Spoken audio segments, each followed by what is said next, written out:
اسی حسین کے ماننے والے ہیں. ہم کسی کو تکلیف نہیں پہنچاتے. ہم اپنے آپ کو تکلیف دے لیتے ہیں, امت کو تکلیف نہیں دیتے. ہم امت کو یہ بتاتے ہیں کہ ہم فرش عزا پر آ کر روتے ہیں تو اس لیے روتے ہیں کہ جو عباس کے کٹے ہوئے شانوں پر روتا ہے وہ کسی کے بازو نہیں کاٹتا. عرض کر چکا لیکن چاہتا ہوں کہ یہ جملے محفوظ ہو جائیں. جو قاسم کی پامال لاش پہ روتا ہے وہ کسی نئے دولہا کو قتل نہیں کرتا. جو سکینہ کے زخمی رخسار پر روتا ہے وہ کسی بچی پر تشدد نہیں کرتا.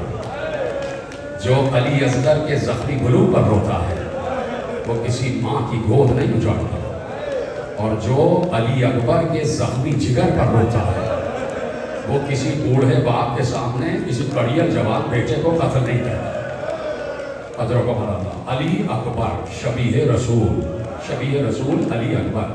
حسین جس سے بڑی محبت کرتے تھے. جیسے ہی علی اکبر اس دنیا میں آئے, زینب حجرہ علی اکبر میں آ گئی, حجرہ ام لیلہ میں آئی اور بے اختیار کہا بھیا تمہیں مبارک ہو, بھیا تمہیں چاند سا بیٹا مبارک ہو.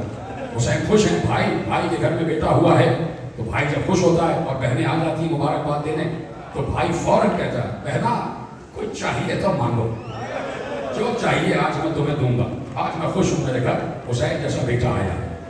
تو بتائیں زینب نے کیا مانگا؟ زینب نے کہا بھیا مجھے علی اکبر ہی دے دو, مجھے علی اکبر ہی دے دو, میں اس بچے کو پالوں, میں علی اکبر کو پالوں. ام لیلہ کی طرف دیکھا, ام لیلہ نے کہا کہ مجھ سے میرے لیے اس سے بڑا فخر کیا ہو سکتا ہے کہ علی کی بیٹی میرے بیٹے کو پالے. میں تو جنم دینے والی ماں ہوں, تربیت زینب کرے گی. زینب نے علی اکبر کو گود میں اٹھا لیا. بچہ بھی جیسے تڑپ رہا تھا بیوی کی گود میں آنے کے لیے. علی اکبر نے زینب کو دیکھا, زینب نے علی اکبر کو دیکھا. دونوں پھوپھی بھتیجے میں ایسی محبت ہوئی کہ وہ محبت آخری دم تک قائم رہی. وہ محبت ختم نہیں ہوئی. جو محبت علی اکبر اور زینب میں تھی, جو محبت چچا, جو محبت بھتیجا اور پھوپھی میں تھی, ایسی محبت کسی نے نہیں دیکھی. پھر زینب ہیں اور علی اکبر ہیں. کبھی زینب علی اکبر کے کپڑے بدلواتی ہے, کبھی علی اکبر کے بالوں کو سلجھاتی ہے, کبھی علی اکبر کا منہ دھلا رہی ہے, کبھی علی اکبر کو پکڑ کے چلنا سکھا رہے ہیں. علی اکبر گھٹنی میں چل رہے ہیں, زینب ساتھ ساتھ چل رہی ہے. علی اکبر نے پہلا قدم زمین پہ رکھا, زینب نے کہا اللہ اکبر, اللہ اکبر, سبحان اللہ, الحمدللہ. بھیا علی اکبر نے چلنا شروع کر دیا, علی اکبر نے چلنا شروع کر دیا, بولنا شروع کیا. تو زینب نے علی اکبر کو سب سے پہلی جو چیز سکھائی وہ تھی اذان. اذان زینب نے علی اکبر کو سکھائی. وہ دن اور آخری دن اذان منسوب ہو گئی علی اکبر سے, اذان منسوب ہو گئی علی اکبر سے. میرے عزیزوں, جیسے ہی صبح عاشور علی اکبر نے اذان کے لیے پہلا لفظ کہا, جیسے ہی صبح عاشور آئی, حسین نے کہا آج میرا مؤذن اذان نہیں دے گا, آج شبیہ رسول اذان دے گا. علی اکبر کہاں ہیں؟ علی اکبر کو بلایا گیا. کہا بیٹا محراب اذان میں تم کھڑے ہو جاؤ اور آج تم اذان دو گے, تم اذان دو گے. اس کی وجہ حسین نے بیان کی, بیٹا سب کو مخاطب کیا کہ اے صاحب تمہیں معلوم ہے کہ میں آج علی اکبر کی زبان سے, علی اکبر کی آواز میں اذان کیوں کہلوا رہا ہوں؟ کہا مولا آپ بتائیے. کہا وجہ یہ ہے کہ جب جنگ بدر کی صبح تھی تو خود میرے نانا رسول اللہ نے اذان دی تھی. وہ اسلام کی پہلی لڑائی تھی, یہ اسلام کی آخری لڑائی. میں چاہتا ہوں اس میں بھی رسول کی آواز میں اذان کہی نہ. اور سامنے والے لشکر میں چونکہ کچھ اصحاب بھی ہیں, جب وہ رسول کی آواز سنیں گے تو ان پر حجت تمام ہو جائے گی کہ حق کس کی طرف ہے, حق کس کی طرف ہے. علی اکبر نے ایک بار اپنے کانوں پہ ہاتھ رکھے اور رکھنے کے بعد پہلا لفظ کہا اللہ اکبر, اللہ اکبر. جیسے ہی 4 مرتبہ اللہ اکبر کہا, یہ آواز زینب کے کان تک چلی گئی. خیمہ گاہ زینب میں یہ آواز زینب کے کان تک گئی. زینب نے اپنی چادر آسمان پہ بلند کر کے کہا پروردگار اس آواز کو قیامت تک جوان رکھنا, اس آواز کو قیامت تک سلامت رکھنا. وہ زینب کی دعا ہے کہ آج بھی اذان سلامت ہے, آج بھی اذان جوان ہے. اس لیے کہ علی اکبر جیسے جوان نے اذان دی تھی. اذان عاشور کی ابتدا اذان علی اکبر سے ہو گئی. حسین نے علی اکبر کی اذان کے بعد نماز پڑھائی, سب نے حسین کے پشت پہ نماز پڑھی ہے. کیسا دن گزرا کہ جو علی اکبر کی آواز سے ابتدا ہو رہا ہے. تو آج تک عاشور کا دن بھی جوان ہے, آج تک سنو گے جملہ, بہت گریہ کر رہے ہو, خدا تمہارے اس گریہ کو, تمہارے آنسوؤں کو چادر زہرا میں جگہ عطا کر. یہ میری دعا ہے, ایک سید زادی کی دعا ہے, خدا تمہارے آنسوؤں کو چادر زہرا میں جگہ عطا کر. تمہارے آنسو موتی بن جائیں گے اگر زہرا کی چادر دے. ایسا گریہ کر رہے ہو. جیسے ہی ابتدا ہوئی ہے نا, وہاں سے مبارک طلبی ہوئی کہ بھیجو, جنگ کا آغاز ہے, تو سب سے پہلے اصحاب سب کھڑے ہوئے تھے. جیسے ہی وہاں سے جنگ کی ابتدا کا آغاز ہوا ہے, آواز آئی, تو اصحاب نے چاہا کہ ہم جائیں. بڑا مشہور جملہ ہے, پرسوں میں عرض کر چکا, لیکن آج تسلسل سے آگے بڑھا رہا ہوں. اصحاب نے چاہا کہ ہم جائیں جنگ کرنے. حسین نے ایک بار سب کو روکا, سب رک جاؤ, کوئی نہیں جائے گا. اور ایک بار علی اکبر کی طرف دیکھ کر کہا تقدم ولدی, بیٹے پہلے تم جاؤ. علی اکبر پہلے تم جاؤ, میں چاہتا ہوں پہلے تمہارا لاشا اٹھا. علی اکبر سرخرو ہو گئے, چہرے پہ سرخی آ گئی, بے اختیار گھوڑے کی طرف گئے تو اصحاب آگے بڑھ کے علی اکبر کے سامنے کھڑے ہو گئے کہ مولا یہ نہیں ہو سکتا, ہمارے ہوتے ہوئے شبیہ رسول کا لاشا آ جائے, پھر ہمارے جینے کا فائدہ کیا ہے؟ سب نے کہا مولا ایسا نہیں ہو سکتا, پہلے ہم جائیں گے, پہلے ہمارے لاشے آئیں گے. اور مولا ہم تو آپ سے یہ بھی نہیں کہہ رہے کہ ہمارا لاشا اٹھا کے لائیے گا, مولا جہاں ہم زخم کھا کے گر جائیں وہیں چھوڑ دیجیے گا, ہم آپ کو زحمت نہیں دینا چاہتے. علی اکبر کو روک دیا. اصحاب کے لاشے آنا شروع ہو گئے. حسین لاشے پہ لاشے لائے, مقتل میں جا کے رکھ دیا. باری آ گئی آل محمد کے ہاشمی جوانوں کی, پھر لاشے لائے اور محمد کے لاشے بھی آ گئے. قاسم کی پامال لاش کو سمیٹنا کوئی آسان نہیں تھا. کل جناب علی اصغر کے مسائل ہوں گے, کل جھولا برآمد ہوگا اسی مقام پر. میری مائیں بہنیں بھی آئیں اور سب آئیں گے تو ہم دیکھیں گے کہ جھولا کیسے برآمد ہوتا. اور آج میں ام لیلا کو سلام کر رہا ہوں, کل ام رباب کو سلام کریں گے.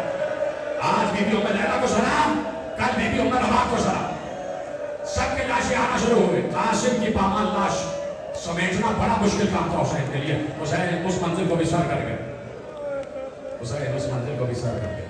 عباس کے کٹے ہوئے شانے بھی آ گئے. آخری قربانی رہ گئی علی اکبر کی. کہا بابا جانے دے, بابا اجازت دے دے. علی اکبر کو سینے سے لگا دیا. کہا بابا اب تو کوئی نہیں بچا ہے. علی اکبر میں کون ہوتا ہوں اجازت دینے والا؟ جس ماں نے جنم دیا ہے اس سے اجازت ہے. جس ماں نے جنم دیا اس سے اجازت ہے. کہا پہلے بھوپی اماں سے اجازت لے لوں. کہا جس بھوپی نے پالا ہے پہلے اس سے اجازت لے لوں. کہا کہ بابا آپ بھی میرے ساتھ چلیں, آپ چلیں گے تو بھوپی کو سمجھانا آسان ہو جائے گا. حسین علی اکبر کا ہاتھ پکڑ کے خیمہ زینب میں آ گئے. زینب نے علی اکبر اور حسین کو ساتھ دیکھا. کہا کہ میرے بھیا کچھ کہنے کی ضرورت نہیں ہے. زینب سمجھ گئی کس لیے آئے. بھیا اس وقت میں صرف یہ چاہتی ہوں کہ میرا بھائی بچ جائے, میرے بچے بھی قربان, میرا بھتیجا بھی قربان. بھیا اس وقت میں صرف یہ چاہتی ہوں کہ میرا ماجایا بچ جائے, صرف تمہیں بچانا چاہتی ہوں, باقی ساری قربان. بھیا میں سمجھ گئی. جاؤ علی اکبر جاؤ. بھوپی نے اجازت دے دی. علی اکبر خوش ہو گئے, بھوپی کے قدموں پہ ہاتھ رکھا, سلام کیا. بھوپی آپ کا شکریہ, چلے باہر, چلے گھوڑے کی طرف. حسین نے روکا, کہاں جا رہے ہو؟ کہا بھوپی سے اجازت لے لی. کہا کہ پالنے والی بھوپی نے اجازت دے دی, جنم دینے والی ماں سے بھی اجازت لے لو, ام لیلا سے بھی اجازت لے لو. کہا بابا آپ چلیے ساتھ. کہا علی اکبر زینب مزاج شناس امامت ہے, زینب کو سمجھانا میرا کام تھا, ماں کو سمجھانا تمہارا کام. تم فساد بنی ہاشم کے مالک ہو, جاؤ ماں کو تم سمجھاؤ, اجازت دو. باہر حسین کھڑے رہے. علی اکبر خیمہ ام لیلا میں اپنی اماں کے خیمے میں آ گئے. دیکھا ماں خاک کربلا پہ بیٹھی ہوئی ہے, ماں خاک کربلا پہ بیٹھی ہوئی ہے اور خاک پر کچھ اشارے کر کے کچھ نقوش بنا رہی ہے. جیسے ہی ماں کے مشام جام میں علی اکبر کی خوشبو پہنچی, ماں نے سر اٹھایا, دیکھا کڑیا جوان بیٹا سامنے کھڑا. ماں نے بے اختیار بیٹے کو سینے سے لگا کر ایک جملہ کہا, علی اکبر شب عاشور کے گئے ہوئے اس وقت آ رہے ہو بیٹا؟ ماں کب سے انتظار کر رہی ہے. علی اکبر بیٹھ گئے. اماں کے ہاتھوں کو اپنے ہاتھوں میں لیا, چوم چوم کر کہا اماں میں آپ سے ایک سوال کرنے آیا ہوں. کہا بیٹے کیا سوال ہے؟ ماں کے ہاتھوں کو چوم کر کہتے اماں میدان محشر ہوگا, وہاں دادی فاطمہ زہرا کی سواری آئی گی. اما ایک ایک بیوی یہ کہے گی, وہ بھی زینب کہے گی کہ اے اما فاطمہ, میں نے آپ کے لال حسین پر سے اپنے 2 بیٹے قربان کر دیے اور محمد قربان کر دیے. بی بی ام فروا کہیں گی کہ اے بی بی فاطمہ زہرا, میں نے آپ کے لال حسین پر سے اپنا 13 برس کا قاسم قربان کر دیا. بی بی ام کلثوم کہے گی کہ میں نے قربانی دی. ساری بیویاں کہیں گی کہ میں نے قربانی دی. اما یہ بتائیے آپ بی بی فاطمہ زہرا سے کیا کہیں گے؟ ایک بار ام لیلا نے علی اکبر کے ماتھے کو چوما, رخسار کو چوما اور روتے ہوئے کہا, بیٹا میں سمجھ گئی تو کیا کہنا چاہتا ہے. میں فاطمہ زہرا سے یہ کہوں گی کہ اے بی بی فاطمہ, میں نے آپ کے لال حسین پر سے اپنا علی اکبر قربان. جاؤ علی اکبر جاؤ, ماں نے اجازت دے دی. علی اکبر نے ماں کے قدموں کو چوما, باہر آ گئے. کہا بابا اجازت مل گئی. پالنے والی پھوپھی نے اجازت دے دی, جنم دینے والی ماں نے بھی اجازت دے دی. بابا اب میں جا رہا ہوں, اب میں جا رہا ہوں. حسین آگے بڑھے. علی اکبر بیٹھنا چاہتے تھے, حسین آگے بڑھے. علی اکبر کے ہاتھ کو پکڑ کر کہا, بیٹے ماں نے تو اجازت دے دی, بوڑھے باپ سے بھی تو رخصت ہو لو. اس بوڑھے باپ تھک گئے کیا؟ بوڑھے باپ سے بھی رخصت ہو لو. کیا رونا نہیں آتا؟ روئے گا روئے گا, آواز بلند کرو. اس لیے کہ علی اکبر کی شہادت کوئی معمولی شہادت نہیں ہے. بیٹے بوڑھے باپ سے بھی رخصت ہو لو. آؤ علی اکبر, ایسے نہیں جانے دوں گا. لائے خیمے میں, آواز دی, بیویوں آ جاؤ, بیویوں آ جاؤ. ام لیلا بھی آ گئی, ساری بیوی آ گئی, زینب بھی آ گئی, ام کلثوم بھی آ گئی. حسین نے کہا آؤ دیکھو آج میں اپنے بیٹے کو کیسے دولہا بناتا ہوں. آج میں اپنے بیٹے کو خود تیار کروں گا. حسین, علی اکبر کھڑے ہوئے ہیں. حسین نے صندوق کھولا, اس میں سے رسول کا وہ امامہ نکالا جو رسول معراج میں پہن کے گئے تھے. علی اکبر کے سر پہ باندھنا شروع کیا. ہر باندھنے پر صرف یہ کہتے تھے, انا للہ و انا الیہ راجعون. امامہ باندھتے گئے, انا للہ کہتے گئے.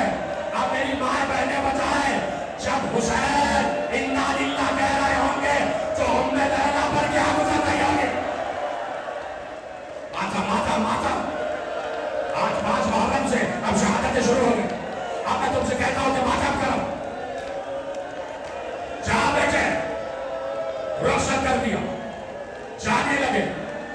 بہت بعد میں جب زین العابدین رہا ہو کے مدینے واپس آ کر خود زین العابدین مصائب پڑھ رہے تھے, ایک شخص نے کھڑے ہو کے کہا کہ میں نے فوج یزید کے ایک سپاہی سے سنا ہے کہ جب علی اکبر باہر آ رہے تھے تو بار بار خیمے کا پردہ اٹھتا تھا گرتا تھا, اٹھتا تھا گرتا تھا. مولا اس کا کیا سبب ہے؟ کا بات یہ ہے کہ جب بھی علی اکبر جانے لگتے, کبھی بہن دامن پکڑ لیتی, کبھی ماں روکتی, کبھی بھوپی روکتی, نہ جاؤ علی اکبر نہ جاؤ. اور کہا سنا, علی اکبر گھر سے ایسے نکلے جیسے کسی کڑین جوان کا جنازہ گھر سے جاتا ہے, جیسے کسی کڑین جوان کا جنازہ گھر سے جاتا. علی اکبر ایسے گئے. سنیں گے تم نا, آخری بار جس نے علی اکبر کے دامن کو تھاما وہ تھی 4 برس کی سکینہ. دامن پکڑ کے کہتی ہے, بھیا جا رہے ہو, یہ تو بتاتے جاؤ کہ سغرا کو کوئی پیغام دینا ہے, سغرا کو کوئی پیغام دینا ہے. قیامت گزر گئی سکینہ کے جملے پر, سکینہ کے جملے پر قیامت گزر گئی. علی اکبر چلے, گھوڑے کی طرف گئے. حسین نے کہا میں تمہیں سوار کراؤں گا بیٹے, میں سوار کراؤں گا. حسین نے رکاب پر ہاتھ رکھا, رکاب پر ہاتھ رکھا. علی اکبر پیچھے ہٹ گئے, پیچھے ہٹ گئے. علی اکبر کیوں سوار نہیں ہو گئے؟ کہا بابا رکاب پہ آپ کا ہاتھ ہے, میں آپ کے ہاتھ پہ اپنے قدم کیسے رکھ دوں؟ کہا بیٹے آج ہاتھ پہ قدم نہیں رکھ رہے, کل یہی قدم میرے کانٹے پہ ہوتے تھے. میں نے تمہیں اپنے کانٹے پر اٹھایا, میں نے تمہیں اپنی گود میں اٹھایا, آج بات سوار کرا. حسین نے کڑیل جوان بیٹے کو سوار کرایا. یہ کوئی آسان منزل نہیں تھی, سوار کرا دیا. علی اکبر جا رہے تھے, علی اکبر جا رہے تھے. علی اکبر نے ذرا سا گھوڑے کو گھیر دی, گھوڑے کی رفتار بڑھی, آہستہ آہستہ گھوڑے کی رفتار بڑھی. تھوڑی دور گئے, علی اکبر نے محسوس کیا جیسے کوئی پیچھے آ رہا ہے. جیسے ہی پیچھے مڑ کے دیکھا بوڑھا باپ کمر پکڑے ہوئے پیچھے پیچھے دوڑتا ہوا آ رہا ہے, اور صرف یہ کہہ رہا علی اکبر آہستہ جا, آہستہ جا. علی اکبر ذرا پیچھے مڑ کے اگر ایسے آپ پیچھے آئے تو میں میدان کو جا نہیں سکوں گا. حسین نے علی اکبر کا ہاتھ پکڑ کر ایک جملہ کہا, علی اکبر اگر تیرا بھی کوئی تجھ جیسا بیٹا ہوتا اور وہ مرنے کے لیے جاتا تو میں پوچھتا کہ جب بیٹا جاتا ہے تو باپ پر کیا گزرتی ہے. بس میرے عزیزوں, ختم کرنی میرے تقریر, آخری جملہ تقریر کا. علی اکبر واپس آئے, کھڑے ہو گئے خیمے کے سامنے. پھر باپ سے کہا, بابا اب آپ کو میرے حق کی قسم, اب میرے پیچھے نہ آئیے گا. بابا اگر آپ اسی طرح آتے رہے تو مجھ سے جنگ نہیں ہو پائے, جنگ نہیں ہو پائے. علی اکبر میں کوشش کرتا ہوں بیٹا, میں کوشش کرتا ہوں کہ یہی کھڑے ہو کے تمہیں میدان جنگ میں لڑتا ہوا دیکھو, یہی کھڑے ہو کے میدان جنگ میں. پھر موقع ہوا تو اس سے بھی بڑھ کر آخری تک بچائے پڑھوں گا. آج آخری جملہ سن لینا. تم نے گریہ کیا ہے, یقیناً محل مجلس ادا ہو گیا. خدا تم سب کی جوانیوں کو سلامت رکھے. یہ بات یاد رکھو, جب علی اکبر کا ذکر آتا ہے تو جوانوں کے رونے کی باری ہوتی ہے. پھر جوانوں کو رونا ہے, پھر جوانوں کو ماتم کرنا. جان علی اکبر جانے لگے تو ایک جملہ کا, بابا آپ کے کان میں کچھ کہنا ہے, کچھ کہنا ہے. علی اکبر کے دہن کے نزدیک حسین نے کام کیے. علی اکبر نے ایک جملہ حسین کے کان میں کہا. حسین نے جملہ سنا, چیخ مار کے روئے. ایسی چیخ ماری کہ حسین کی یہ چیخ کی آواز زینب کے خیمے تک پہنچ گئی. علی اکبر نے جواب نہیں سنا, گھوڑے پہ بیٹھے میدان کو چلے گئے, میدان کو چلے گئے. ادھر سے زینب یہ منظر دیکھ رہی تھی. کہا فضا ذرا میرے ماجائے کو بلا کے لاؤ, میرے بھیا کو بلا کے لاؤ. فضا گئی, کہا شہزادے آپ کو آقازادی یاد کر رہی ہے. حسین لڑکھڑاتے ہوئے قدموں کے ساتھ خیمہ زینب میں آئے. کہا بہن زینب کیوں بلایا؟ کہا بھیا میں دیکھ رہی تھی علی اکبر جاتے جاتے کچھ کہہ کے گیا. تمہارے کان, تمہیں چادر صحرا کا واسطہ ہے, تمہاری آواز بلند ہو جائے, تمہاری آواز اسلام بارگاہ کے در و دیوار میں جذب ہو جانی چاہیے. کہا بھیا میں نے دیکھا کہ علی اکبر تمہارے کان میں کچھ کہہ کے گیا. بیٹا بھیا مجھے بتاؤ بیٹا کیا کہہ کے گیا, بیٹا کیا کہہ کے گیا؟ حسین نے کہا نہ پوچھو زینب, نہ پوچھو. نہیں بھیا تمہیں بتانا پڑے گا. کہا نہ پوچھو. ایک بار زینب نے کہا بھیا تمہیں زینب کے حق کی قسم, بتاؤ بیٹا کیا کہہ کے گیا. حسین چیخ مار کے روئے, آواز دی, زینب دنیا کا دستور ہے کہ جب بوڑھا باپ مرنے لگتا ہے تو جوان بیٹے سے وصیت کر کے جاتا ہے. ارے کربلا کا دستور بدل گیا. جوان باپ, بوڑھے جوان بیٹا بوڑھے باپ کو وصیت کر کے گیا, بابا میرے باپ میری ماں کے پردے کا خیال,